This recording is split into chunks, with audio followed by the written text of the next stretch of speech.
Hello my dear class 10 students, कैसे हो आप लोग सभी? I hope you guys are doing good. So this is your English educator Nikita Singh and welcome to our English score booster series, जहां पर आज हम डिस्कस कर रहे हैं last lecture, last chapter of our footprints without feet book, जिसका नाम है the book that saved the earth, chapter number 9, जो कि लिखा है क्लेयर बॉयको ने। अब ये जो चैप्टर है ये बच्चों के लिए बड़ा ही कंफ्यूजिंग सा हो जाता है। ये एक प्ले है जो काफी लंबा सा है और इसमें बहुत सारे अजीब अजीब कैरेक्टर्स हैं और एक अलग सी ही कुछ कहानी है, तो आपको परेशान होने की जरूरत नहीं है। इस वीडियो के अंदर मैं आपके साथ ये पूरी कहानी डिस्कस करने वाली हूँ। क्विकली रिवाइज कर लेना आप। 15 मिनट के अंदर हम कहानी भी रिवाइज कर लेंगे, समराइज कर लेंगे, साथ ही साथ हम इसमें जो थीम, कैरेक्टर, स्केच और कीवर्ड्स हैं वो भी कवर करने वाले हैं। तो बिना किसी देरी के स्टार्ट करते हैं। आप लोग तब तक जल्दी से कमेंट सेक्शन में राइटर का नाम लिख दो ताकि आपको याद हो जाए क्लेयर बॉयको इन्होंने लिखा है हमारा आज का चैप्टर। ठीक है, तो शुरू करते हैं बेटा। ये जो चैप्टर है ना, बेसिकली ये फ्यूचर में है। ठीक है, फ्यूचर में सेट है। अभी हम कौन सी सदी में जी रहे हैं? 21वीं सदी, 21st सेंचुरी। लेकिन ये जो कहानी है ये है 25th सेंचुरी की, जहां पे बताया जा रहा है कि मार्शियंस जो है, यार मार्शियंस, अब जैसे कि मार्स पे रहने वाले लोगों को हम मार्शियंस कहेंगे। ठीक है, तो वो लोग जो है ना वो अर्थ को इन्वेड करने आ रहे हैं। ठीक है, उस पर कब्जा करने, घुसपैठ कब्जा करने के लिए उनका प्लान है। और यहां पर अब ना कुछ कैरेक्टर्स हैं जो आपको देखने पड़ेंगे। तो बेसिकली ये प्ले कैसे शुरू होता है कि हिस्टोरियन है, यानी कि एक इंसान है, एक ह्यूमन बीइंग है, जो आपको ना बता रहा है कि भाई ऐसा हुआ था कि 25वीं सदी की कहानी चल रही है। ठीक है, और वो बता रहे हैं कि पास्ट में ऐसा हुआ था कि जो 21वीं सदी थी ना, वो बुक्स की सदी थी, यानी कि हर तरीके की बुक्स थी अवेलेबल वहां पर। और मार्शियंस ने एक बारी अर्थ को इन्वेड करने की कोशिश करी थी, लेकिन अर्थ को बचाया किसने था? एक किताब ने बचाया था। एक बच्चों की पोम्स की जो किताब होती है ना, रायम्स की जो किताब होती है, उस बुक ने अर्थ को सेव किया था इन्वेजन से, मार्शियन से बचाया था। अब कैसे? तो वो पूरा प्ले है यहां पर। अब यहाँ पे किरदार कौन कौन है? यहां पर हमारे ग्रेट माइटी थिंक टैंक है। ठीक है, जो कि बेसिकली एक अंडे जैसा दिखता है। ठीक है, हम्टी डम्टी जैसा दिखता है, उसका सर जो है वो बलून के जैसा है। वहीं पर हमारे पास दूसरे जो किरदार हैं वो है हमारे कैप्टन ओमेगा। फिर हमारे पास है लेफ्टिनेंट आयोटा। अब बहुत से लोग ना इसको ल्यूटिनेंट बोलते हैं, जो कि करेक्ट प्रोनाउंसिएशन नहीं है। मतलब मैंने जितना सर्च किया, मैंने जितना इसका प्रोनाउंसिएशन देखा, लेफ्टिनेंट बोला जाता है, फ की साउंड आती है, lieutenant is the wrong pronunciation. तो लेफ्टिनेंट आयोटा, और हमारे पास आते हैं हमारे सर्जेंट ऊप।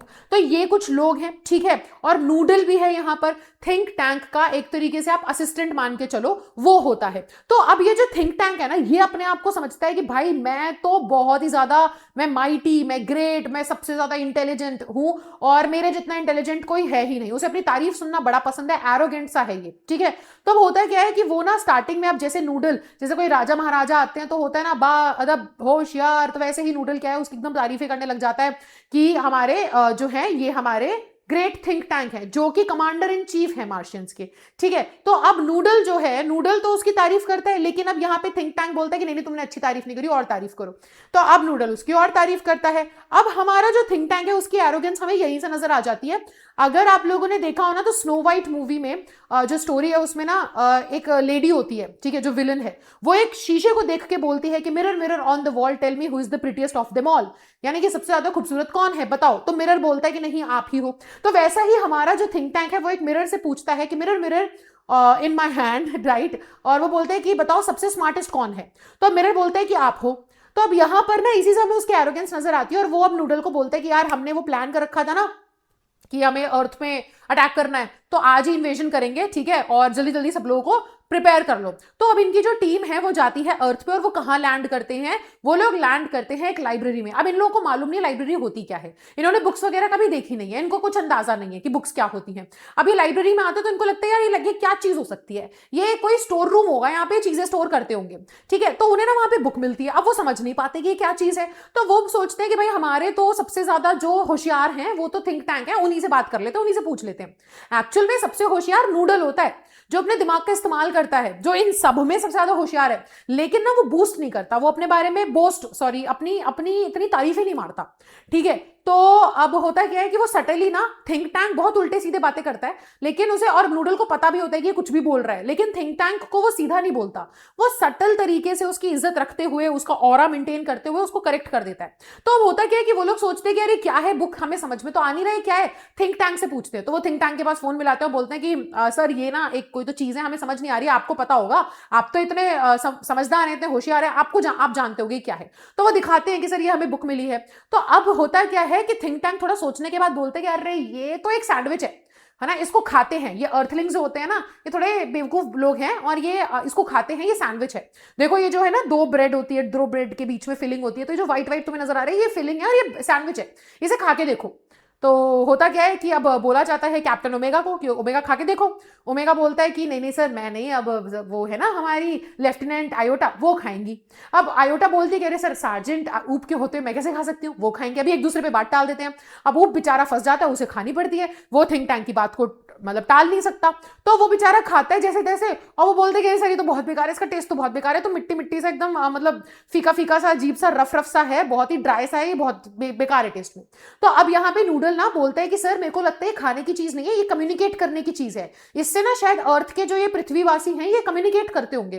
तो थिंक टैंक बोलता है हाँ हाँ सही कहा तुमने, ये कम्युनिकेशन का डिवाइस है, तुम इसे कान पे लगाओ, तुम्हें इसमें से आवाज आएगी। और वो बेचारे बेवकूफों की तरह कान पे लगा रहे होते हैं बुक को, और उन्हें समझ में नहीं आता, कोई आवाज वगैरह उसमें से आती नहीं है। तो बोलते नहीं सर अभी भी कोई आवाज नहीं आ रही। तो फिर बाद में अब नूडल ही बोलता है कि सर मुझे लगता है ना इसे खोल के ओपन करके रीड करना चाहिए, इसमें पक्का कुछ होगा, ये रीड करने की चीज होगी। तो अब वो उस बुक को खोलते हैं और उसे रीड करना चालू करते हैं। तो वो लोग हंसने लग जाते हैं, उन्हें कुछ समझ में नहीं आता उसमें क्या लिखा है क्या नहीं लिखा है। तो अब ना यहाँ पर थिंक टैंक बोलता है कि रुको, वाइटामिन भी देता हूं मैं तुमको, गोलियां देता हूं, उसको खाओ, तुम्हारा दिमाग मेरे जैसा एकदम हो जाएगा, स्मार्ट बन जाओगे तुम सब भी, और वाइटामिन की गोलियां खाओ और तुम्हारे को बुद्धि मिल जाएगी। अब वो वाइटामिन की गोली खाते हैं और उस बुक को रीड करना चालू करते हैं। तो वो अब रायम की बुक होती है।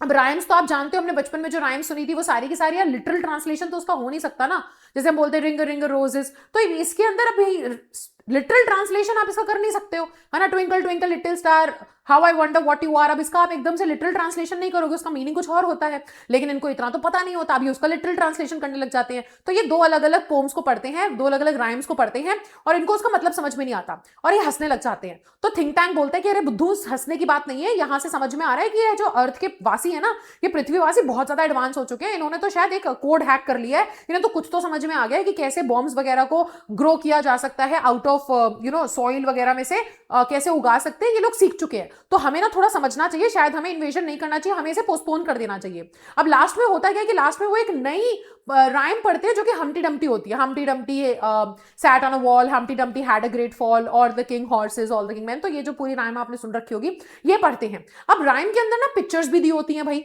तो जैसे आपने देखा होगा बचपन में हम राइम्स पढ़ते थे तो उसमें पिक्चर्स होती थी बच्चों के लिए एंगेजिंग बनाने के लिए। तो पिक्चर में ना हम्टी डम्टी को जब वो देखते तो हम्टी डम्टी एकदम थिंक टैंक के जैसा होता है, मतलब भाई अंडे जैसी शक्ल, अंडे जैसा फिगर, ठीक है। तो अब होता क्या है कि थिंक टैंक को वो देखते हैं और वो जब थिंक टैंक को दिखाते तो थिंक टैंक बोलते अरे बाप रे, ये तो मेरे पीछे है, पृथ्वीवासी तो मेरे पीछे हैं, इन्होंने तो हमारा प्लान पता लगा लिया है, ये तो मेरी जान के पीछे है, तो मुझे मार देंगे, मुझे भागना पड़ेगा, इन्वेजन कैंसिल करो, अबॉर्ट, मिशन अबॉर्ट, वापस आ जाओ और मेरे को ना इस मार्स से और दूर लेकर के जाओ ताकि मेरी जान बच सके। और वो ये सब छोड़ छाड़ के भाग जाता है, ठीक है। अब होता क्या है कि अब यहां पर बताया जाता है कि लास्ट में चैप्टर एंड होता है जहां पे बताते हैं कि भाई देखो, हिस्टोरियन जो है वो हमें बताते हैं कि इस तरीके से इन्वेजन जो होने वाला था वो प्रिवेंट करा एक बुक ने, जो कि एक राइम बुक थी बच्चों की।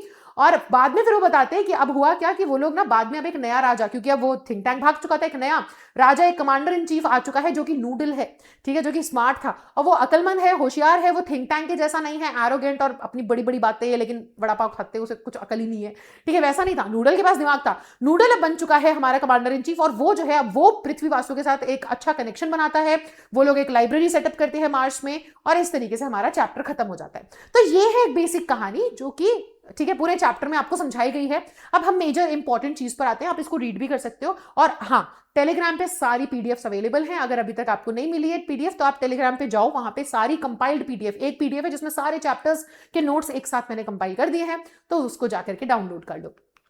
अब हम आते हैं थीम पर और थीम डिस्कस कर लेते हैं। तो जो हमारे चैप्टर की मेजर थीम है वो है ये सभी पावर ऑफ नॉलेज, ठीक है, प्राइड एंड ओवर कॉन्फिडेंस जो कि थिंक टैंक को था, और अपीयरेंस वर्सेस रियलिटी, ठीक है। चलिए आगे आ जाते हैं। आगे हमारे पास जो कैरेक्टर स्केच है, तो सबसे पहले हमारे पास आ जाता है हमारा थिंक टैंक, ठीक है। अब थिंक टैंक के पास जो बुक थी, है ना, अगर देखे कमांडर है मार्शियंस का, over confident, arrogant, ignorant, miss interpret कर लेता है नॉलेज, पता होता नहीं है उसको, और कावर्ड भी है, जब मुसीबत आती है तो भग जाता है वहां से।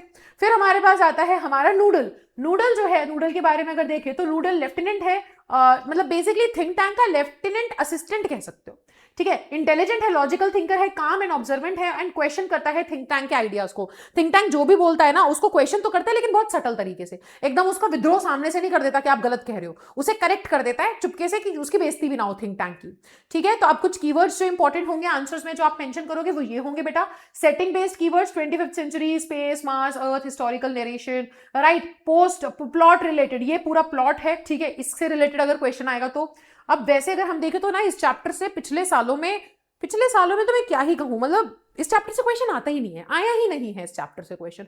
आया है तो बहुत ही कोई एक छोटा सा क्वेश्चन आया है, उससे ज्यादा कुछ क्वेश्चन आए नहीं है पिछले सालों में, ठीक है बेटा। और थीम बेस्ड अगर हम देखें तो ये सारे वर्ड्स आप यूज कर सकते हैं, गॉट इट। और इंपॉर्टेंट फ्रेजेस ये सारे हो जाएंगे, irony, satire, defeat through ignorance, ये सारे वर्ड्स आप यूज कर सकते हो, mockery of blind pride, got it बच्चों। तो यहाँ पे हमारा चैप्टर होता है खत्म, और आई होप आपको वीडियो बहुत अच्छी लगी होगी। सीरीज का अच्छे से बेनिफिट ले लो, फायदा उठा लो। मैंने प्लेलिस्ट का यहाँ पर डाल दिया है, आई बटन पे लिंक क्लिक करोगे तो आपको प्लेलिस्ट मिल जाएगी, वरना चैनल पे जाके देखो, टेलीग्राम ज्वाइन कर लो, डिस्क्रिप्शन बॉक्स में लिंक है, ठीक है। और अच्छे से पढ़ाई करो, अच्छा स्कोर करो, all the best for your board exams, right. और मैं आपसे मिलूंगी अब नेक्स्ट वीडियो में, तो तब तक के लिए बाय बाय बच्चों, take care and thank you so much everybody.